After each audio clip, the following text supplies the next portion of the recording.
দাদা বলো কেমন লাগলো ফ্ল্যাটটা? কেমন লাগলো?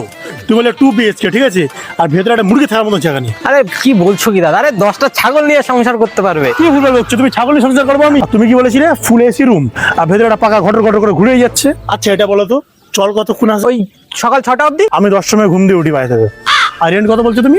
6000 টাকা মাসে। 6000 টাকা গরু গোয়ালের জন্য? আমি চললাম ভাই, আমি থাকবো না এখানে। আরে দাদা আবারও জল আসছেন, আমি স্নান করবো, অফিস যাবো তো।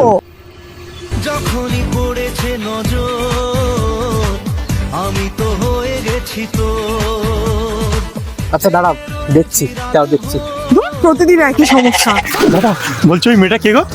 ওই তোমাকে যে রুমটা দেখালাম তার পাশের রুমে থাকে। আমি রুমটা নেবো, তোমাকে আমি এক্ষুনি অনলাইনে অ্যাডভান্সটা পাঠিয়ে দিচ্ছি।